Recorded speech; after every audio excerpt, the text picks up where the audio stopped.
Masechet Betzad Daf Yud Dalet, on va commencer la Mishnah qui est en haut de la page. Bet Shammai Omrim, Tavlin Nidochin Bemadoch Shel Etz, Vehamelach Bapach ou Be'etz Aparur. Toujours dans le cadre de la mahloket entre Bet Shammai et Bet Hillel à propos de Yom Tov, on retrouve une discussion également concernant les épices et le sel. A-t-on le droit de moudre des épices pendant Yom Tov pour assaisonner, pour agrémenter le plat? Le sel, à l'époque, on avait des gros blocs de sel. C'est comme ça qu'on l'achetait, le sel originel. A-t-on le droit de le moudre pendant Yom Tov, sachant qu'on a le droit de cuisiner? Ochel Nefesh est permis pendant Yom Tov. Mais il y a des melachot qui sont interdites, même si c'est pour Ochel Nefesh. Tout ce qui se fait pour un grand zman, les melachot qu'on effectue en général pour des grandes quantités, qui sont pour des longues saisons. C'est un sourd. On a permis de pétrir, de cuire le pain. Alors quel est le din du tavlin? Là on va parler du shinouï, avec shinouï. Ce qu'on autorise, mais à condition qu'il y ait un changement. Bet Shammai Omrim, Tavlin Nidochin Bemadoch Shel Etz. Les épices, on peut les moudre dans un mortier de bois. Car normalement, un mortier, il est fait en pierre. Aujourd'hui, nous on connaît en cuivre et en métal. Mais à l'époque, c'était un mortier de pierre. Et ensuite, avec le pilon, on pilait les épices à l'intérieur. Pour faire un chinouille, au lieu de prendre un mortier de pierre, on prend un mortier de bois. C'est un petit chinouille. Tandis que pour le sel, on est plus mahmir, on est plus strict à l'égard du sel qu'à l'égard des épices. Comment ça se fait? On verra dans la Gemara, je vais vous donner l'une des deux raisons. C'est que le sel, même si on va le moudre la veille, il ne va pas perdre de son goût. Tandis que les épices, quand c'est frais et qu'on vient de les moudre, ils ont encore toute leur saveur.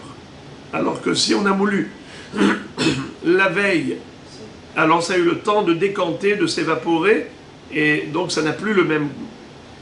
C'est pour cela que, pour le sel, il n'y a pas de circonstance atténuante. Pourquoi tu ne l'as pas fait la veille? Fallait moudre le sel la veille.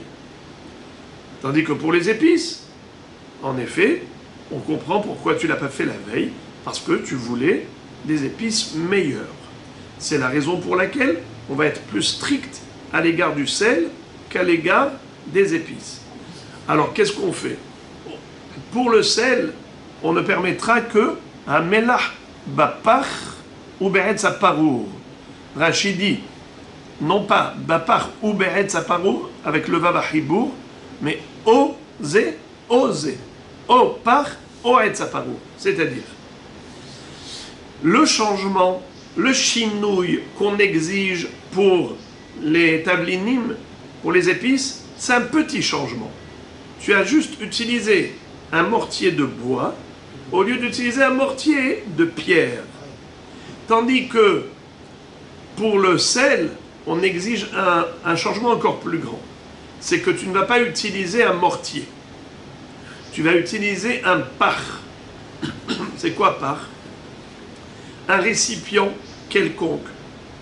Tu mets dedans les épices et tu vas moudre dedans les épices. Mais tu ne vas pas utiliser le mortier qui est un keli approprié pour la tehina. Tu vas faire un chinouille encore plus grand. Tu prendras ni un mortier de pierre, ni un mortier de bois, tu prendras un par. Un par, c'est-à-dire comme le parchemen, un flacon, un bocal, une marmite.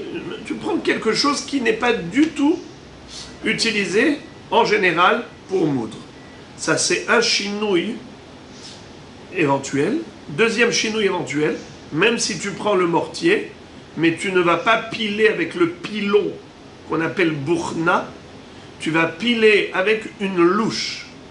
Tu vas prendre une louche et tu vas moudre comme ça le sel. C'est comme ça que la Beth Shammai exige. Pour les tavlinim, ils sont un peu plus tolérants que pour le sel. Donc le chinouille qu'ils exigent pour le sel est plus grand que le chinouille qu'ils exigent pour les tavlinim. Pour les tavlinim, ils sont d'accord de moudre avec un mortier et un pilon.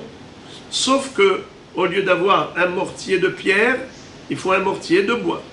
Tandis que pour le sel, ça c'est assourd. Qu'est-ce qu'on permet? C'est à la place du mortier, un par.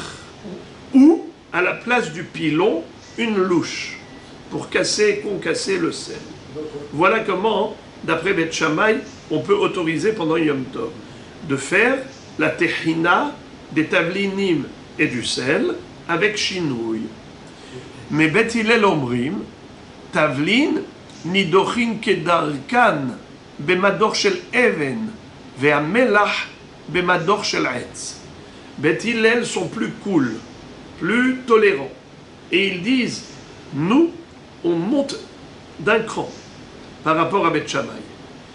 Par exemple, Beth Shammai, on dit qu'il faut quand même un petit chinouille au niveau des épices. On prendra un mortier de bois plutôt qu'un mortier de pierre.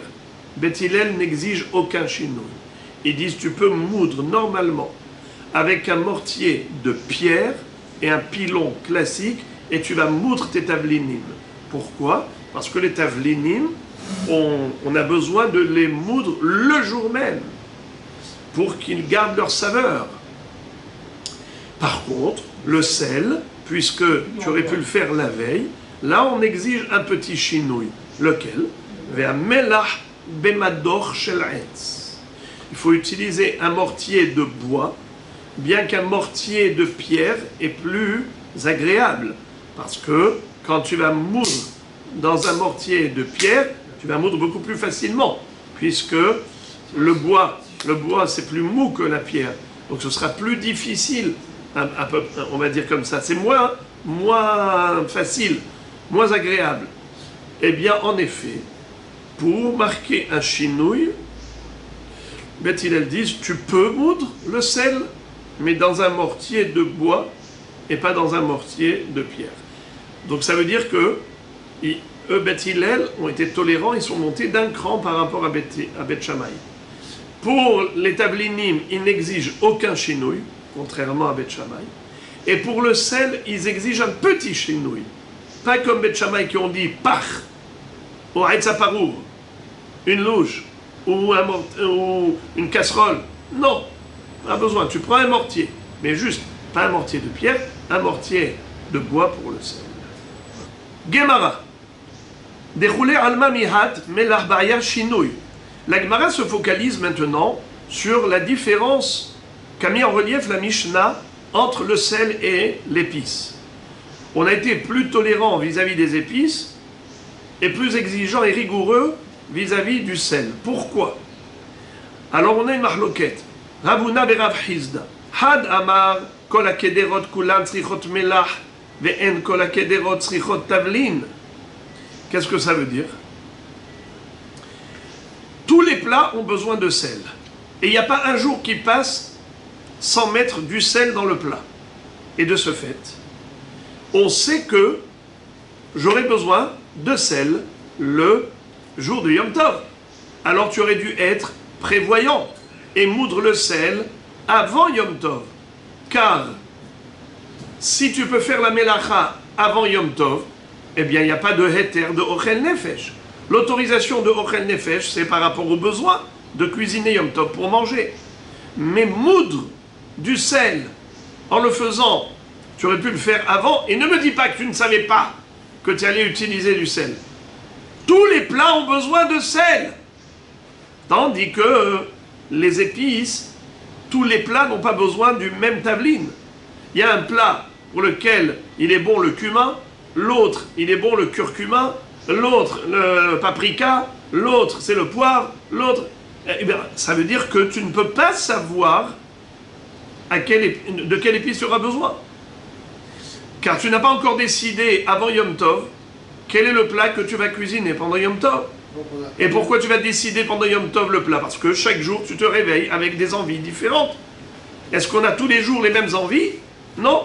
Un jour tu as envie de manger halavi, un jour tu as envie de manger bessari, une fois tu as envie de manger de la langue, une fois tu as envie de manger du steak, une fois Donc tu ne sais pas de quelle épice tu auras besoin. Alors on ne peut pas te dire tu aurais dû être prévoyant, tu aurais dû moudre l'épice avant. Mais quelle épice? J'en ai 15. Eh bien c'est pour cela qu'on est plus tolérant. Nachon. Vehad Amar. Et l'autre dit, parce qu'on ne sait pas qui a dit quoi. Il y a Ravuna et Rafrizda, on sait que l'un a dit ça et l'autre a dit ça. Mais qui a dit quoi, on ne sait pas. Had Amar. Kol atavlin mefigin ta'aman ou melach ena mefigatama.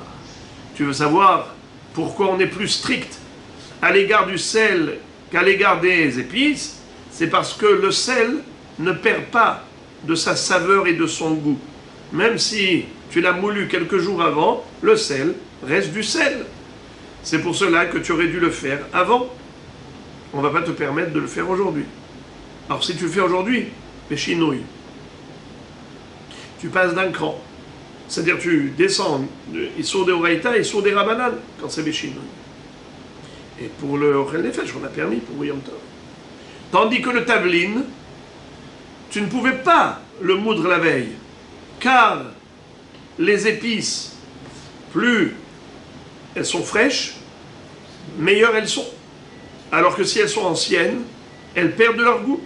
Le goût s'est émoussé.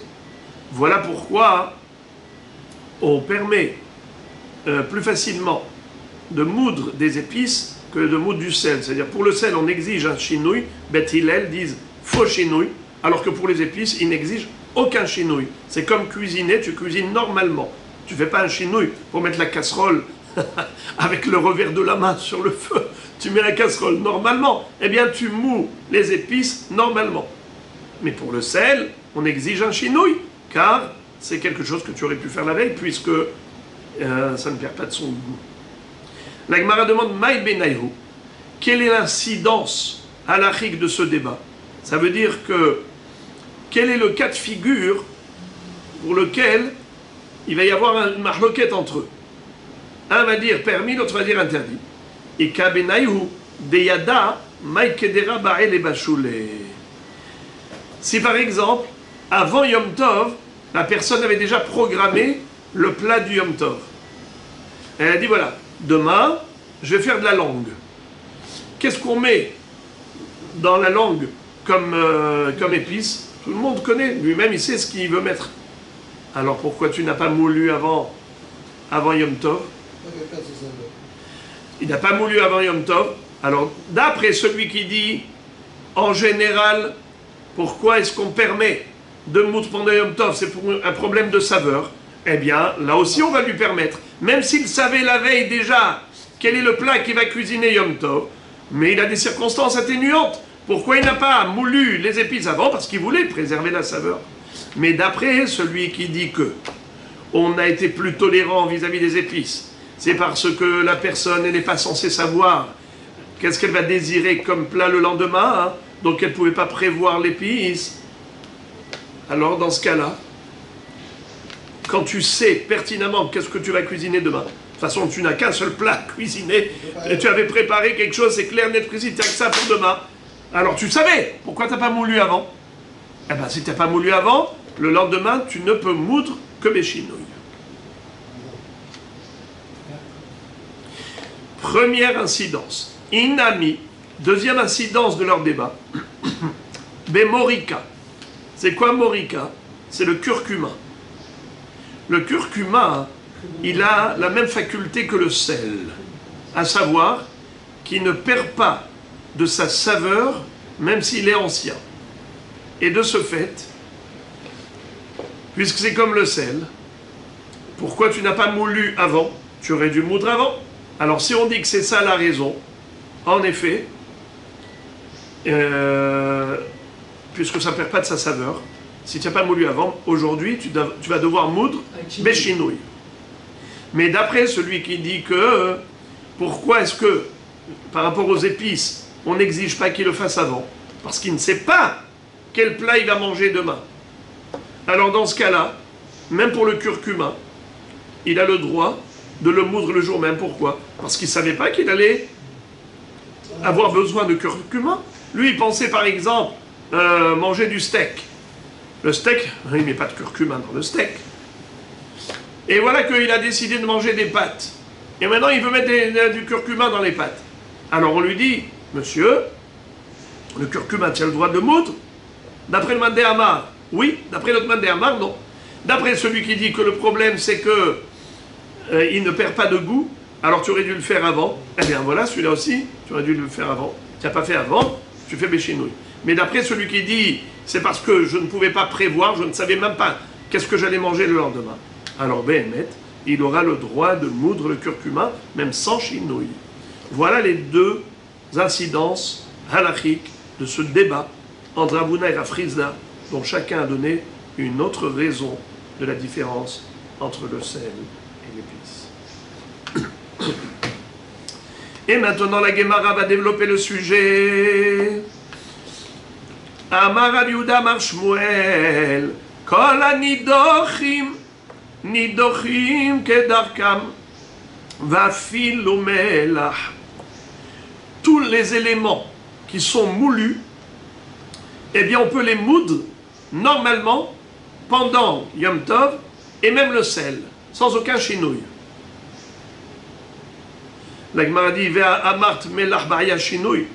Je ne comprends pas. D'après qui il a parlé Shmuel? D'après Beth Hillel. Beth Hillel, c'est vrai qu'ils ont été super tolérants vis-à-vis des épices. Et ils ont dit qu'on peut les moudre pendant Yom Tov dans le mortier, normalement, à filou, mador shel even, sans aucun chinouille. Mais tout de même, vis-à-vis du sel, Beth Hillel a été strict. Et on a vu dans la Mishnah qu'ils exigent quand même un petit chinouille. Ils ont dit on prend mador shel etz et pas mador shel even. Un mortier de bois, pas de pierre. Alors pourquoi Shmuel dit tu peux y aller tranquille? Kol hanidochin, nidochin kedarkan, va filu melach. Tout ce qui est à moudre, eh bien tu peux le moudre normalement, même le sel. Mais tu contredis la Mishnah. Beth Hillel ont été stricts vis-à-vis du sel. Réponse. Hudé Amar ki aitana. Lui, il s'appuie sur un autre Tana. C'est-à-dire que notre Mishnah, elle va selon un Tana, et Shmuel connaissait une Baraïta qui s'oppose à notre Mishnah, et qui présente la mahloket entre Beth Shammai et Beth Hillel différemment de notre Mishnah. Regardez. Hu de Amar ki aitana, Detanya, Amar Rabbi Meir, Lo nechleku Beth Shammai ou Beth Hillel, Ala nidochin, שנידוחים כדרכן ומלח עמהן לא נחלקו אלא לדוחה בפני עצמה שבית שמאי אומרים מלח בפח ובעץ הפרור לצלי אבל לא נגדרה ובית הלל אומרים בכל דבר. Qu'est-ce que ça veut dire? Rabbi Meir a une autre version de la Mahloket Beth Shammai et Beth Hillel. Et selon sa version, il en ressort que Beth Hillel sont permissifs complètement. À savoir qu'on a le droit de moudre normalement les épices et le sel pendant Yom Tov en tant que Ochel Nefesh. Il n'y a aucune restriction, aucun chinouille nécessaire. Mais par contre, Beth Shammai, eux, voilà ce qu'ils disent. Qu'est-ce qu'ils disent d'après Rabbi Meir? Ils disent comme ça. Nidochin kedarkan umelach lo nechleku Beth Shammai Beth Hillel nidochin shedochim kedarkan umelachim bahem. Même Beth Shammai sont cool vis-à-vis des tavlinim, en disant que les tavlinim, on peut les moudre normalement. Contrairement à notre Mishnah, où Beth Shammai disait qu'il faut faire un chinouille, même pour les tavlinim, un petit chinouille. Eh bien, selon Rabbi Meir, Bet Shammai n'exige aucun chinouille pour les tavlinim. Mieux encore, si au moment où je moule les tavlinim, j'ai mis le sel dans le mortier, je peux moudre normalement le sel. C'est-à-dire avec un pilon et un mortier de pierre sans problème. Tov la tzadik ve tov lishreno. J'ai le droit de moudre les tavlinim, j'ai le droit de moudre le sel avec. Toute la mahloket où Bet Shammai sont restrictifs, c'est uniquement lorsque le sel est moulu séparément. Lo nechleku ela la ducha bifne atzma. Moudre le sel séparément. Chez Bet Shammai omrim, melach bepach, ou be'etz aparur. Quand on dit par, j'ai oublié de traduire au début le mot par. J'ai dit une casserole et ainsi de suite. Par, c'est un bocal en argile. Par, c'est un bocal en argile. Donc au lieu de prendre un mortier classique, on prend un bocal en argile. Ça s'appelle par. Ou bien etz aparur. Ou bien si tu veux prendre le mortier normal, eh bien le pilon, tu vas le remplacer par une louche. Il faut faire un chinouille. C'est qui dit ça? Bet Shammai. Et par rapport à quoi? Par rapport au sel. Mais par rapport aux épices, même Bet Shammai n'exige absolument rien. Pour le sel, ils exigent deux choses. Aleph, dans la manière de moudre, le keli qu'on va utiliser, c'est soit un mortier de bois, soit à la place du pilon, une louche.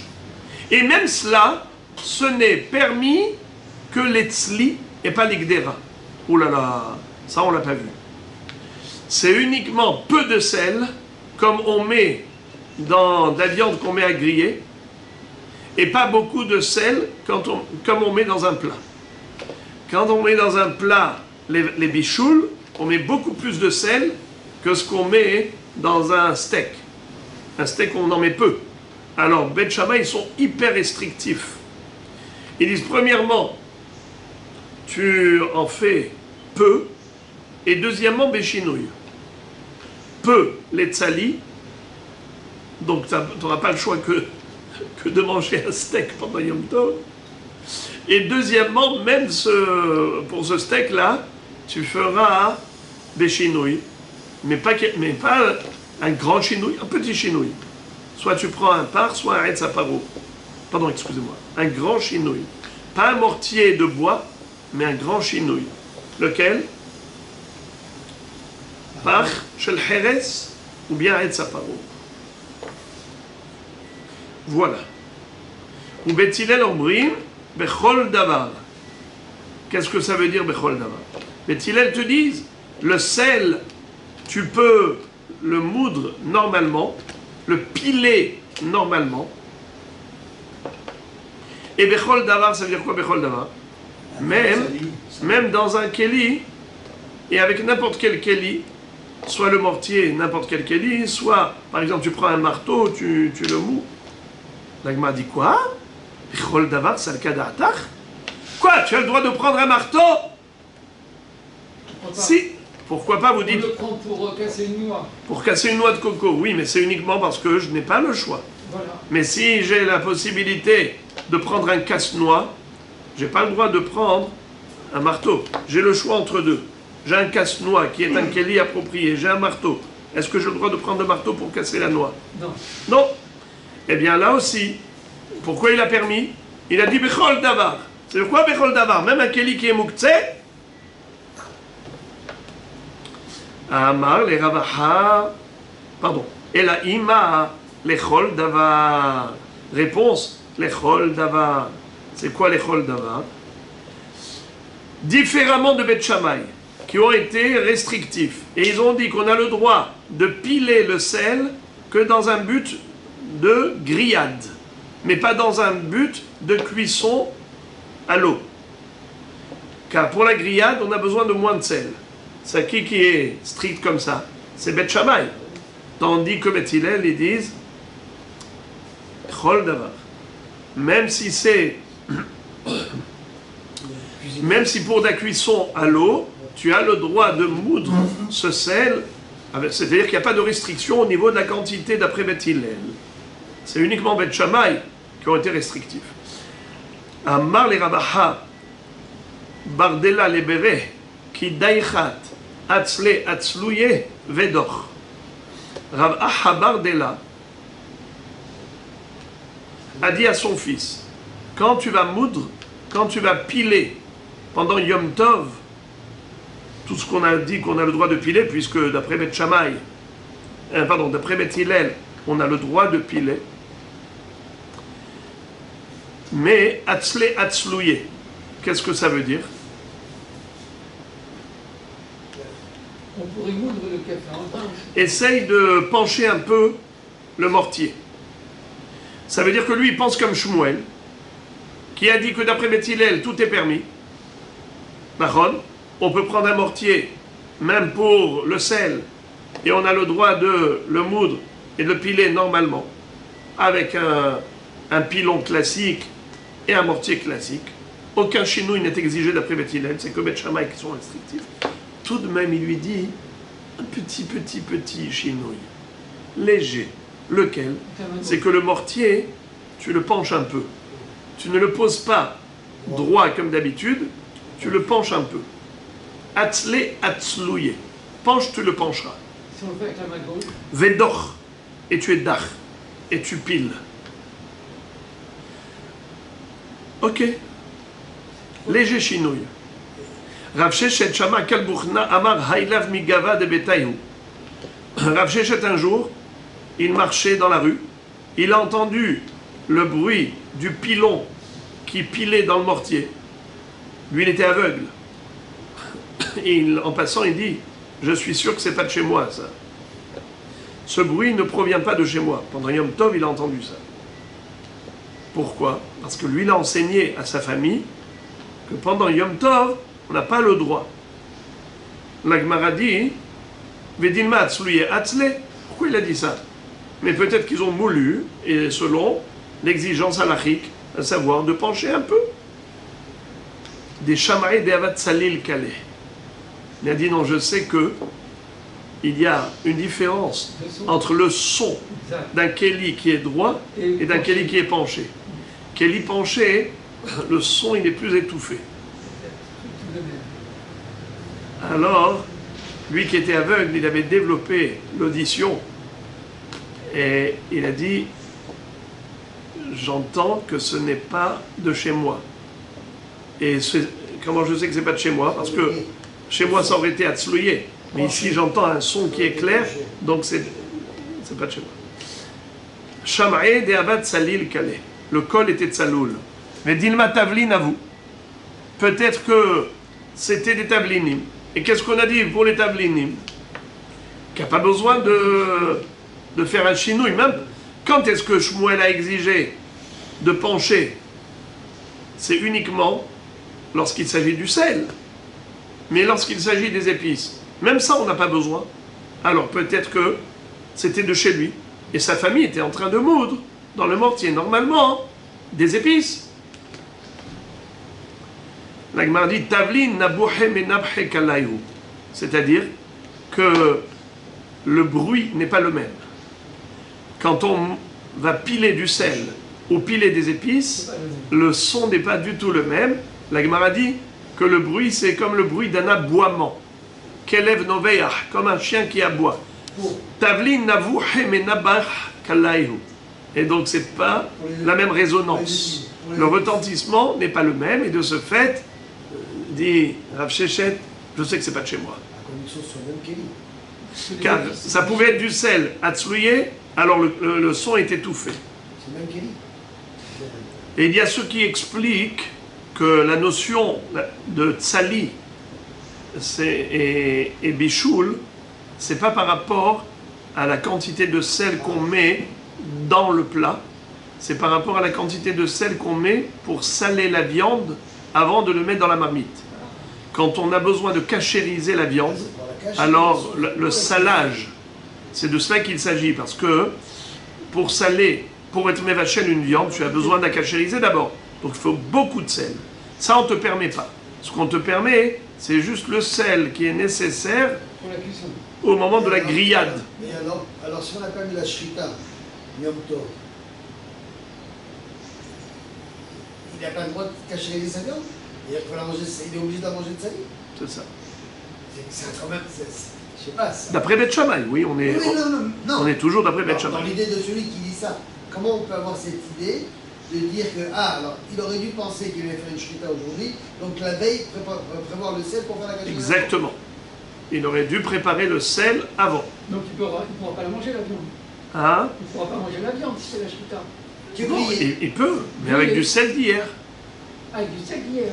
Oui. Il va saler la viande pour la cachériser avec du sel de la veille. S'il n'a pas de sel. S'il n'a pas de sel. S'il n'a pas de sel, il va devoir manger grillé. Grillé, d'accord. C'est meilleur. Tanoura banan, en osin tisani ve en kochin bemarteshet. Pendant Yom Tov, on n'a pas le droit de faire des tisani et on n'a pas le droit de moudre et de piler dans un mortier qu'on appelle marteshet. Seulement la différence entre medoucha et marteshet, c'est que medoucha, c'est un petit mortier, marteshet, c'est un grand mortier. Et on nous dit, on n'a pas le droit de faire tisani. Qu'est-ce que c'est que tisani?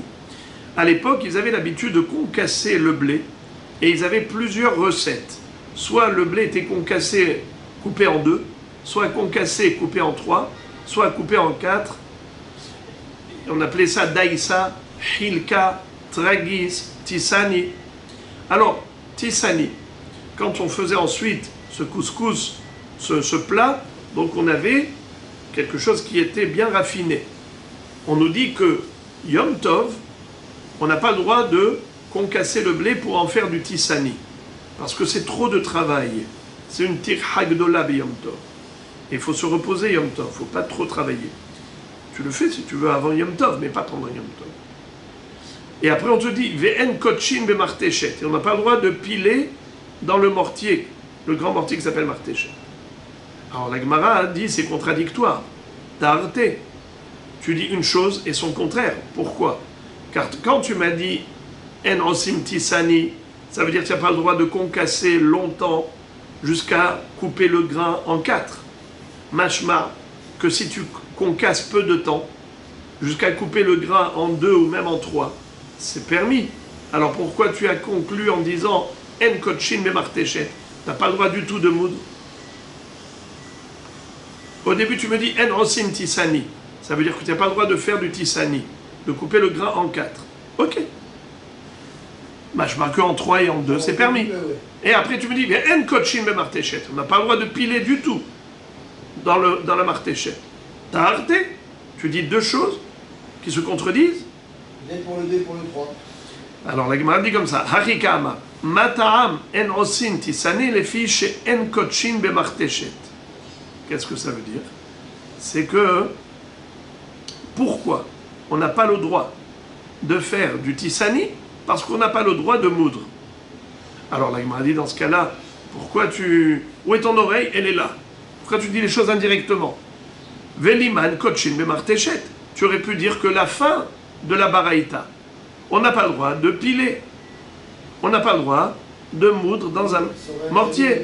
Point à la ligne. Réponse, itanen kochin bemarteshet. Si on avait écrit simplement qu'on n'a pas le droit de moudre dans une marteshet, Ava Amina, j'aurais pu dire, Han emile bemarteshet gedola, Ava bemarteshet ketana, ima shapirdami, kamashmala. Si on nous avait écrit En kochin bemarteshet, j'aurais pu croire que c'est uniquement avec une marteshet que je n'ai pas le droit. Un grand mortier. Mais si c'était une petite medoucha, alors peut-être que ce serait permis. Kamash Ma'alan, c'est pour cela qu'on a dit En osin tisani. On ne fait pas de tisani ni dans une grande marteshet et ni dans une petite. Alors la marteshet c'est totalement interdit. Et tisani c'est interdit ben bigdola ou ben biktana.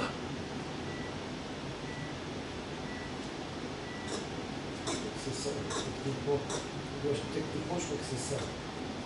Il devait y avoir des gros tamis comme ça. La Gemara pose la question, elle dit Tania, pourtant on a appris dans une braïta le contraire. En kochin bemarteshet gedola val kochin marteshet ktana. C'est bizarre. Tu me dis en kochin bemarteshet klal. On n'a pas le droit du tout. Pourtant, dans la braïta suivante, il est écrit ce qui est interdit, c'est dafka bigdola val biktana. C'est moutar. Amar Abaye Kitania Nami Matnita Marteshet Gdolatania. Quand on nous a dit En Kotchin Be Marteshet, ça parlait de Marteshet Gedola. C'est ça qu'on voulait interdire. Il ne faut pas comprendre En Kotchin Be Marteshet Klal. Marteshet, ça veut dire Gdola. Mektana Mutar. Et ça rejoint la deuxième braïta qui a dit En Kotchin Marteshet Gedola. Aval Kotchin Be Marteshet Ketana. On n'a pas le droit d'utiliser un grand mortier, mais on peut utiliser un petit mortier. Eh bien, c'est comme ça qu'il faut comprendre même la première braïta. Elle n'est pas aussi catégorique que l'on a cru.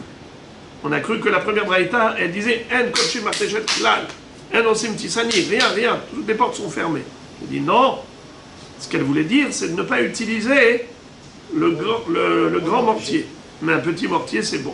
On peut faire Tiffany là pour Tiffany. Ouais. Non, mais sauf le Tissani. Ça veut dire comme ça qu'il faut comprendre. Tissani, il est interdit même dans une martéchette Ketana. L'utilisation de la martéchette, c'est une Ketana. Voilà. Déjà, martéchette Gdola, c'est interdit pour tout. On n'utilise jamais le grand mortier. Si on permet d'utiliser martéchette, c'est Ktana. Et même dans Ktana, 2, 3. c'est uniquement 1, 2, 3, mais pas 4. Le Tissani, assourd. Rava Amar, Lakashia, Halan Vehaleu. Rava nous dit qu'il n'y a pas de contradiction entre les deux baraïtot. Il y a une baraïta qui permet Martéchet Ktana. Et il y a une baraïta qui interdit même Martéchet Ktana. Quelle est la différence? Halan, Haleu. Ici on parle de chez nous et là-bas on parle de chez eux. C'est qui chez nous, c'est qui chez eux. Le Talmud Bavli a été rédigé en Babylonie. Qu'est-ce qu'ils parlent? C'est des Babyloniens, des rabbinim de Babylone. Alors eux, qu'est-ce qu'ils disent? Pour nous, on a le droit. Une martéchet ktana. Mais eux, les Israéliens, n'ont pas le droit. Pourquoi? Car en Eretz Israël, ils avaient le loisir d'avoir des serviteurs, des esclaves. Mais pas en Babylonie. Et alors? Les esclaves, ils ont tendance à être permissifs. Tu leur donnes un doigt, ils te prennent la main. Tu leur permets une petite chose, ils se permettent tout.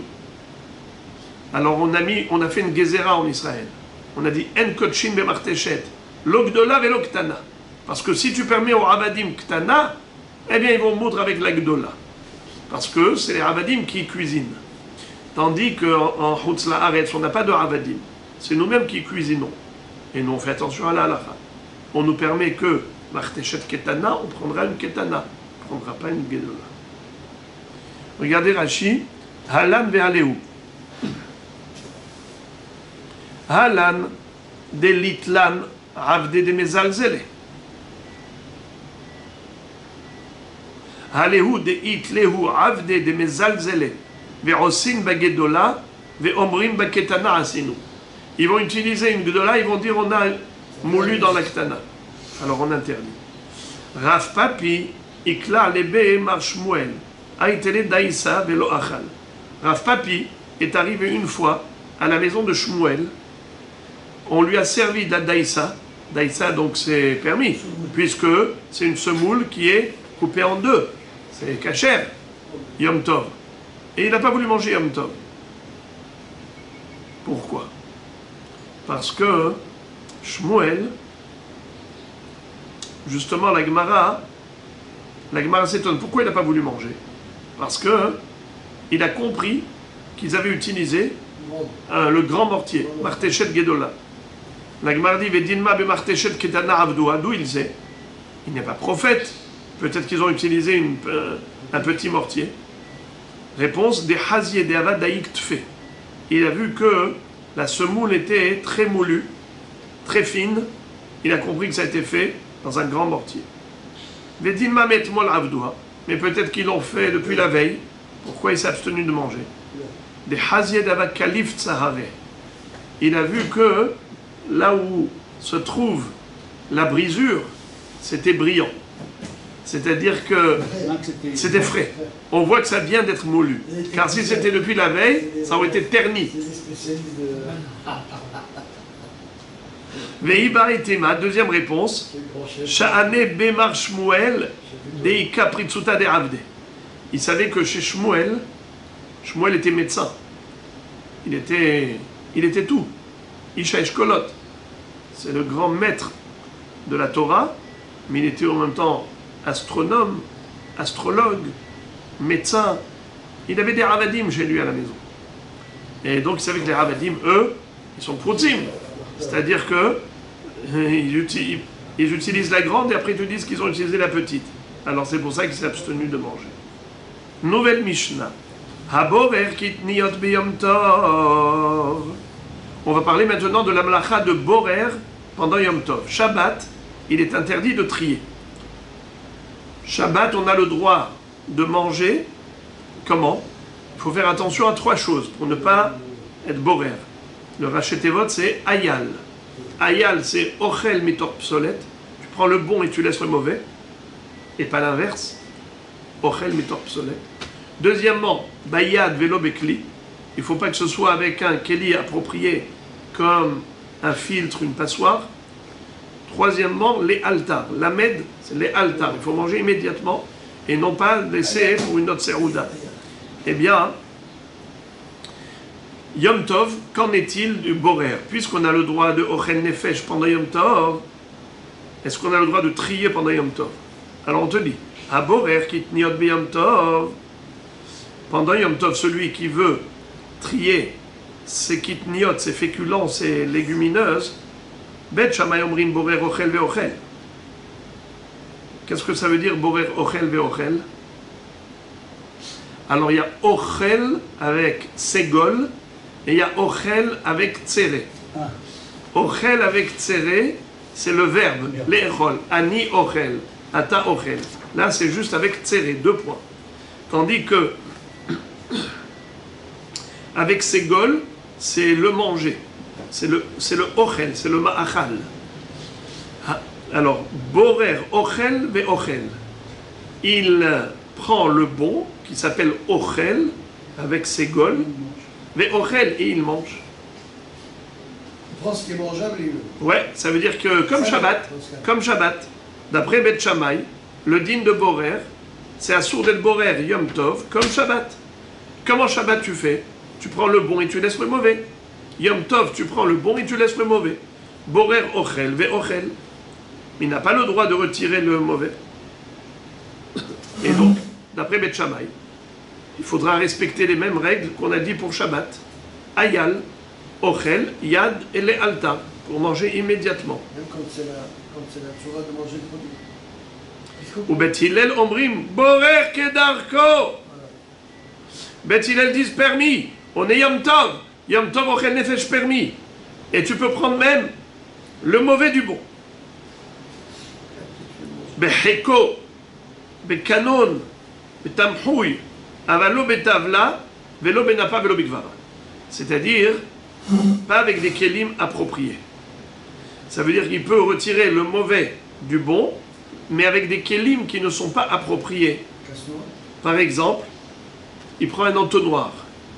Quand tu mets l'entonnoir, la psolette, elle reste en haut, et le bon, il descend en bas. Les grains que tu souhaites descendre en bas. On a vu ça. On a déjà vu. Kanon, ça s'appelle. Ou bien tamhoui. Ça veut dire que tu prends un plateau et tu commences à secouer. Eh bien, le léger se sépare du lourd. Et de ce fait, c'est permis. Ou bien beheko. C'est quoi beheko? Il a sa djellaba. Il met dessus le tout qui est mélangé. Et il secoue. Et ça crée le tri. Ce qui est léger, ce qui est lourd se sépare. Avalo betavla, velo benapa, velo bikvara. Mais pas avec des kelim appropriés. Par exemple, napa. C'est quoi un napa? Un tamis. Kevara. Un filtre. Qui est comme un tamis, mais avec des trous plus épais. Ou bien, tavla. Tavla, c'est quoi? C'est un tableau. C'est une planche qui est spécifique au tri. C'est une planche qui servait justement à mettre dessus le mélange des graines avec les écorces, et quand on secouait comme ça la tavla, la séparation se faisait naturellement. alors c'est assourd. Rabban Gamliel, Omer, Af Madiach Vesholé. Rabban Gamliel nous dit qu'on a même le droit de faire le borer avec de l'eau. Comment? Tu prends un keli et tu mets tout dedans. Ce qui est léger flotte, ce qui est lourd descend en bas. Madiach Vesholé. C'est-à-dire que une fois qu'il y a eu séparation des écorces qui ont flotté sur l'eau, tu prends tout ce qui est à la surface et tu laisses qui est en bas. Alors maintenant, il y a le Meiri qui dit il ne faut pas lire le mot af. Parce qu'au contraire, Rabban Gamliel, il est plus mahmir. Quand tu dis af, ça veut dire même ça c'est permis. Mais Meiri dit au contraire, ça c'est encore mieux. Parce que il n'y a pas de tirha. Tu fais un borer sans aucune tirha. Tu mets tout dans l'eau et c'est l'eau qui fait le travail. Alors c'est beaucoup plus facile. Donc il dit au contraire, il ne faut pas lire le mot af. Il faut dire Rabban Gamliel Omer. Mediach Vesholé. Rabban Gamliel exige de faire le tri que par l'eau, où il n'y a pas beaucoup de travail. Et non pas avec des mouvements et des mouvements et des mouvements. Même avec les autres, avec un Heko, Kanon, Tamproui. Ok. Tanya, Rabban Gamliel, Bamedvarim Amorim, כשהאוכל מרובה על הפסולת, אבל הפסולת מרובה על האוכל, לדברי הכל נוטל את האוכל מניח את הפסולת. Rabban Gamliel vient et te dit, précision, Beth Hillel ont été permissifs. Ils ont dit on a le droit de retirer le mauvais du bon. Mais attention, c'est seulement lorsque le psolète, il est peu, il est minoritaire. Il est minoritaire par rapport à la majorité. Tu as beaucoup de orel, tu as peu de psolète. C'est plus facile de retirer ce qui est minoritaire et de laisser dans l'assiette ce qui est bon. Alors quand est-ce que Beth Hillel autorise et ils disent permis d'être borer la psolète mitoch ochel biyom tov, c'est seulement si elle est minoritaire.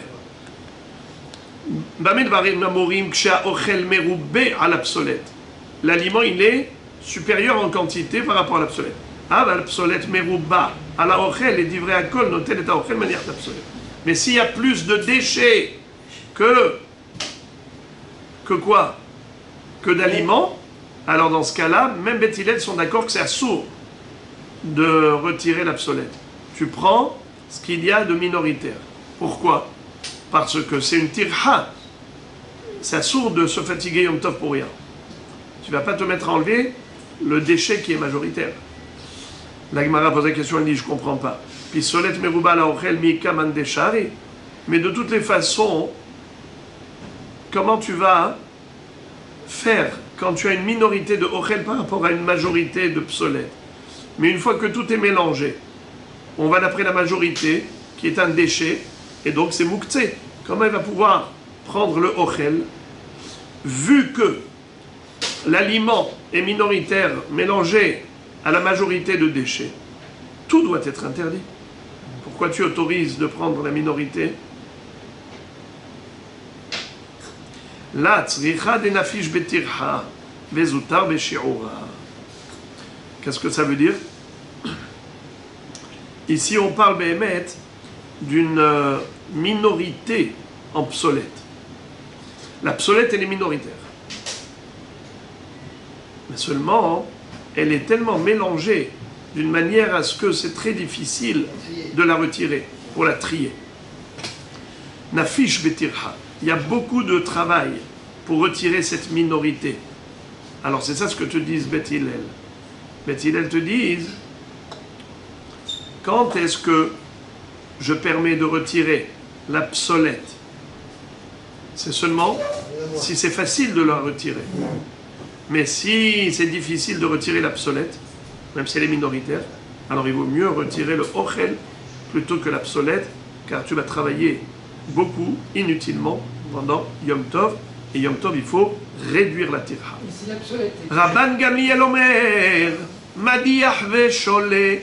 On a vu que Rabban Gamliel disait que les légumineuses, les kitniot qu'on mettait dans l'eau, laissaient flotter les déchets sur la surface de l'eau, et ensuite on allait récupérer cette psolète et laisser ce qui est bon en dessous. Tani amar Rabbi Elazar bar Tzadok, כך היה מנהגן של בית רבן גמליאל, שהיו מביאים דלים עלי עדשים ומציפים עליו מים, ונמצא אוכל למטה ופסולת למעלה. C'est confirmé. Cette même histoire qu'on a vue dans la Mishnah, pardon, cette même halakha qu'on a vue dans la Mishnah au nom de Rabban Gamliel, Rabbi Elazar bar Tzadok nous raconte que c'est comme ça que Rabban Gamliel faisait dans sa maison, dans la cuisine de Rabban Gamliel, pendant Yom Tov. On a apporté un délit, un seau d'eau, plein de hadashim, un seau plein de lentilles, pas plein d'eau. Ou metzifim alav maim, et ensuite on remplissait de l'eau, jusqu'à ce que l'eau débordait, et c'est comme ça que l'aliment restait en bas, les lentilles, et les déchets montaient et flottaient à la surface. Ve'atania ifra, pourtant, nous avons une braïta qui dit juste le contraire. Que quoi? Que quand on a mis l'eau, eh bien c'est l'aliment qui flottait, et les déchets restaient en bas. La Gemara dit la kashia, habe afra, ve habe gile. Ça dépend, c'est quoi le déchet? Il y a des déchets qui montent à la surface, et il y a des déchets qui au contraire descendent en bas. Quand tu remues, tu mets tout dans l'eau, tu remues, il va y avoir une séparation entre les lentilles et les déchets. Ça dépend. Si le déchet est plus léger ou le déchet est plus lourd. Alors c'est quoi le déchet plus lourd, c'est quoi le déchet plus léger? La paille, les écorces, ça flotte. Mais les cailloux et la terre, le afar, ça descend vers le bas. La lie du vin, comme la lie du vin et le... Ce qui est lourd descend vers le bas. Comme le café tuyau.